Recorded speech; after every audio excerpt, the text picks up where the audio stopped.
तो ये क्वेश्चन लिया गया है यूपी पीजीटी 2019 से और ये क्वेश्चन है प्रक्षेप की परास से संबंधित है। प्रोजेक्टाइल मोशन का ये क्वेश्चन है। तो क्वेश्चन क्या है कि दो प्रक्षेप समान वेग से प्रक्षेपित किए जाते हैं लेकिन प्रक्षेपण कोण अलग अलग है। पहला कोण है 45 माइनस थीटा, दूसरा है 45 प्लस थीटा। तो पूछा जा रहा है कि उनके क्षैतिज परास का अनुपात क्या होगा।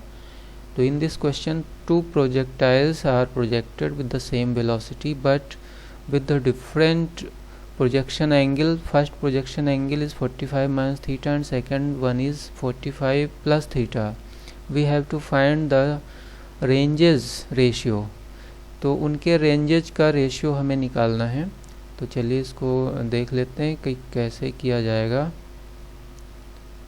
रेंज का जो फार्मूला है R equal to u square sine 2 theta upon g. तो यहाँ पर ये u जिस वेलोसिटी से फेंकते हैं वो वाली है और थीटा जिस एंगल से फेंका जाता है हॉरिजॉन्टल से वो एंगल है। तो यहाँ से हम रेंज निकाल लेते हैं। ये हमारा मेन फार्मूला है। इसी फार्मूले को हम यूज करने वाले हैं अनुपात निकालने के लिए। तो चलिए इसको डायरेक्ट हम अनुपात के ही रूप में लिखते हैं। तो R1 अपॉन R2, तो ये हो जाएगा। न्यूमरेटर में हम 45 माइनस थीटा यूज करने वाले हैं। तो ये हो जाएगा u स्क्वायर साइन 2 और थीटा की जगह हम रखेंगे 45 माइनस थीटा, ये ऐसे रख देंगे और इसके अपॉन में है g। तो ये g हो गया। उसके बाद में R2 के लिए भी इसी तरह से लिखेंगे कि u square sine 2 45 plus theta upon g। तो g से g कट जाएगा, u स्क्वायर से u स्क्वायर कट जाएगा। तो ये क्या आएगा, ये आपका आ जाएगा साइन 90 माइनस 2 थीटा। हमने जो बाहर का 2 था उसको अंदर मल्टीप्लाई कर दिया है और नीचे आ जाएगा sine 90 plus 2 theta. 90 minus 2 theta है, ये फर्स्ट क्वाड्रेंट में रहता है तो ये पॉजिटिव ही रहेगा। तो ये कन्वर्ट हो जाएगा कॉस 2 थीटा में और नीचे वाला 90 प्लस 2 थीटा है तो ये सेकंड क्वाड्रेंट में जाएगा। तो ये भी कॉस 2 थीटा में कन्वर्ट हो जाएगा। ये दोनों ही सेम है। तो इस तरह से ये कट करके 1:1 आ जाएगा। तो यहाँ पर जो सही ऑप्शन है वो फर्स्ट वाला है, ये सही ऑप्शन हो गया 1:1। अब यहाँ पर हमें एक ट्रिक भी देख लेना है कि इसको जल्दी से कैसे कर सकते हैं।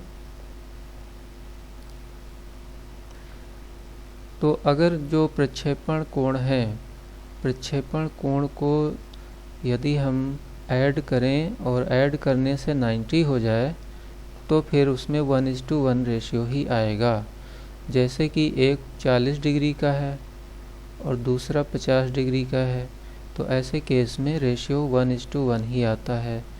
इसी प्रकार से अगर एक एंगल अल्फ़ा है और दूसरा 90 माइनस अल्फ़ा है तो उस केस में भी रेंज इक्वल आती है, तो उसका रेशियो 1:1 आता है।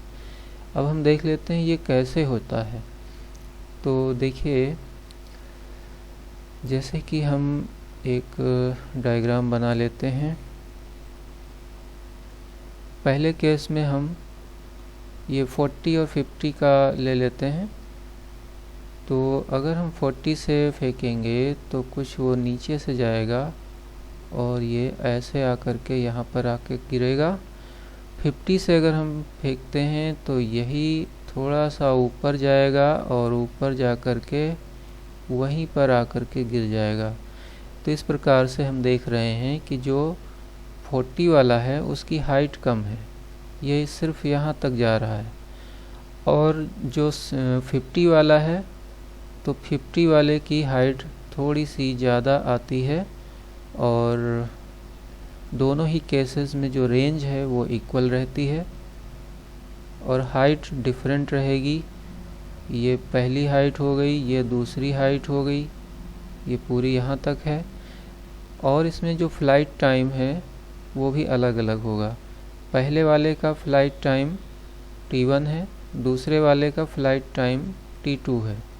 तो इस केस में t1 छोटा होगा और t2 ज़्यादा होगा, क्योंकि ये ऊपर तक गया है तो इसमें ज़्यादा टाइम थोड़ा सा लगेगा। इसी तरह से हाइट 1 छोटी होगी और हाइट 2 बड़ी होगी। तो इसको भी ध्यान में रखना है, तो किसी भी प्रकार से क्वेश्चन पूछा जा सकता है।